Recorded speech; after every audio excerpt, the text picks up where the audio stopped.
Vidyasagar science olympiad 2023 এর এটা দেখো অঙ্কের কোশ্চেনটা 21 নম্বরে দেওয়া আছে। আমরা এই কোশ্চেনটা সলভ করছি, এর পাশাপাশি এই ধরনের কোশ্চেন কিভাবে সলভ করব সেটা দেখছি।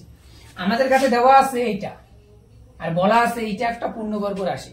পূর্ণবর্গ রাশি কথাটার মানে কি? কথাটার মানে হচ্ছে সেই রাশিটার মাথায় যদি স্কয়ার থাকে তাহলে আমরা ভিতরের রাশিটাকে পূর্ণবর্গ বলতে পারি। তাহলে বলছে এইটা পূর্ণবর্গ রাশি বলে কে এর মান বের করতে হবে। তার মানে দেখতে পাচ্ছি পূর্ণবর্গ রাশি মানে আমাদের হয় এইটা ফর্মুলা আর না হলে এইটা ফর্মুলা। মানে এরকম আকারে নিয়ে আসলে আমরা বলতে পারি যে ওই জিনিসটা পূর্ণবর্গ আকারে আছে। তার মানে এইটা মানে আমাদের ফর্মুলাটা এরকম আকারে থাকতে হবে,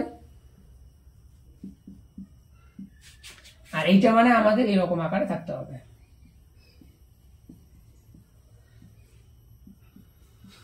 তার মানে আমরা দেখতে পাচ্ছি এইটা থাকলে এইভাবে লিখতে পারবো, তখনও বলতে পারবো এটা পূর্ণবর্গ রাশি। এইটা থাকলে এইভাবে লিখবো, তখনও বলতে পারবো পূর্ণবর্গ রাশি। তাহলে আমরা যদি এই দুইটার মধ্যে কোনো একটাতে এইটা ফেলতে চাই, সি স্কয়ার প্লাস কেসি প্লাস 1/16, তাহলে আমরা দেখতে পাচ্ছি এই সিটাকে যদি এ ভাবি তাহলে স্কয়ার, আর এইখানটাকে যদি বি বানাতে যাই তাহলে 1/4 তার স্কয়ার, একের স্কয়ার 1 আর 4 এর স্কয়ার হয়ে যাবে 16। তার মানে এ স্কয়ার প্লাস বি স্কয়ার অর্থাৎ এ স্কয়ার প্লাস বি স্কয়ার, এ স্কয়ার প্লাস বি স্কয়ার এই জায়গাটা আসলো। এবার মাঝখানে হয় +2ab নাহলে -2ab। এবার আমি দেখতে পাচ্ছি এখানে প্লাস দেওয়া আছে, তাহলে প্লাস নিলাম। এবার এইটা অনুযায়ী ফর্মুলাটা লাগে 2 * a মানে c, b মানে লাগে হচ্ছে 1/4। তাহলেই দেখো এই জায়গাটা আমাদের পূর্ণবর্গ হয়ে যাচ্ছে। মানে তখন আমি এই জায়গাটাকে লিখতে পারবো c + 1/4 তার হোল স্কয়ার। বুঝা গেল? তাহলে এবার আমি দেখতে পাচ্ছি যে এই জায়গাটায় এইটা মানে তো এইটা, এইটা মানে এইটা, এইটা মানে এইটা, কোনো অসুবিধা নেই। এবার এইখান থেকে এইটা যে লিখছি এইটা সমান সমান দেওয়া আছে, এই লাইনটা সমান তো হয়নি কেন? কারণ এখানে আছে কেসি আর এখানে আমি লিখছি 2c 1/4 ফর্মুলা দেওয়ার জন্য। তাহলে সি তো এখানে আছে, এবার এই 2 * 1/4 না থেকে এর জায়গায় যদি এখানে কে থাকতো বা কে এর জায়গায় যদি এখানে এইটা থাকতো তাহলেই আমাদের ফর্মুলাটা পূর্ণবর্গ হয়ে যেত। তার মানে কে সমান সমান যদি এইটা হয়তো 2 * 1/4 তাহলেই হয়ে যেত। তাহলে 2 দিয়ে আমরা এটাকে কাটলাম 2, তার মানে হচ্ছে হাফ। তার মানে কে এর মানটা এখানে কে না হয়ে যদি এটা হাফ হতো তাহলেই আমরা বলতে পারছি যে এই জিনিসটা কিন্তু আমাদের ফর্মুলার আকারে হয়ে যেত। তার মানে কে এর মান যদি এখানে হাফ হইতো তাহলে আমি বুঝতে পারছি যে এই গল্পটা কিন্তু মিলে যেত। বুঝা গেল ব্যাপারটা? তাহলে আমাদের অ্যানসারটা হচ্ছে কে এর মান হাফ। এবার আমরা এই অঙ্কটাতে এইভাবে এখানে মান বসিয়ে করলাম। এবার এইটা যদি এইভাবে করতে যাই মানে আমরা মান বসিয়ে দেখলাম, যেহেতু আমাদের এখানে ক্যালকুলেশন করে খালি অপশনটার দরকার, তাহলে আমাদের ডি নাম্বার অপশনটা হচ্ছে কারেক্ট।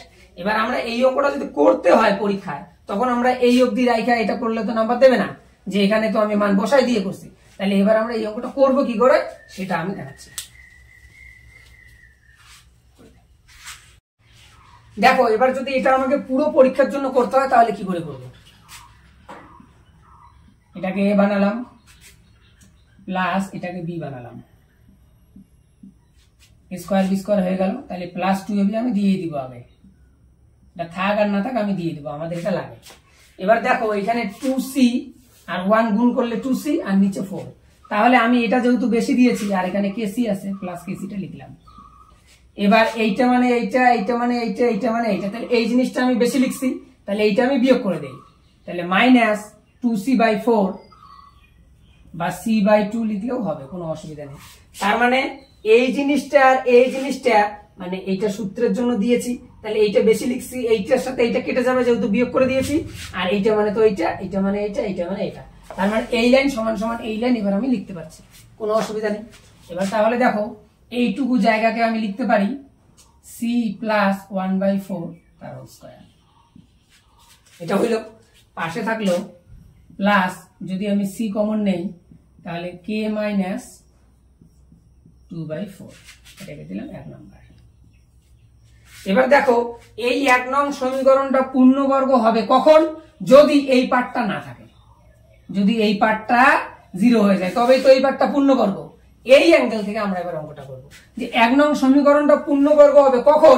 যদি এই পার্টটা না থাকে, মানে এই পার্টটা নাই হয়ে যায়, তার মানে এই পার্টটা 0 হয়ে যায়, ওখান থেকে আমরা এর মানটা বের করে নেব। তাহলে ভাষা দিব 1 নং সমীকরণ যেহেতু ওরা বলছে এটা পূর্ণবর্গ রাশি, তাহলে পূর্ণবর্গ হবে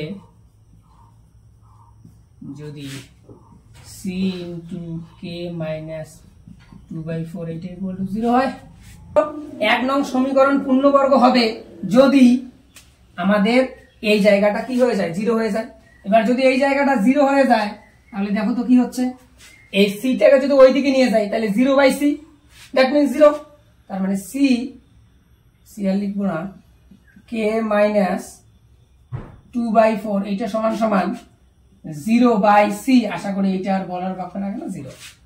তার মানে কে মাইনাস 2/4 ইকুয়াল টু 0, এখানেই লিখলাম। তাহলে এইটা সমান সমান 0 হয়ে গেল। তাহলে কে ইকুয়াল টু আমরা বলতে পারি এইটা এইদিকে আসলে প্লাস, তাহলে 2/4, 2 দিয়ে এটাকে কাটলাম 2, দ্যাট মিন্স উপরে 1। আমরা যেভাবেই করি না কেন অ্যান্সার ওইটাই আসবে। তার মানে কে এর নির্ণীয় মান হচ্ছে হাফ। কিন্তু আমাদের যদি পরীক্ষায় করতে হয় তাহলে আমাদের এইভাবে করতে হবে, কিন্তু আমাদের এই পরীক্ষায় যেহেতু ওখানে করার দরকার নেই, আমি ক্যালকুলেশন করে ফটাফট বুঝতে পারলেই হলো। তাহলে আমি এখান থেকে একবারে বুঝতে পারছি যে কে এর মানটা যদি হাফ হয় তাহলেই কিন্তু আমাদের এই রাশিটা পূর্ণবর্গ হবে। কোথাও অসুবিধা হলে অবশ্যই কমেন্ট করে জানাও।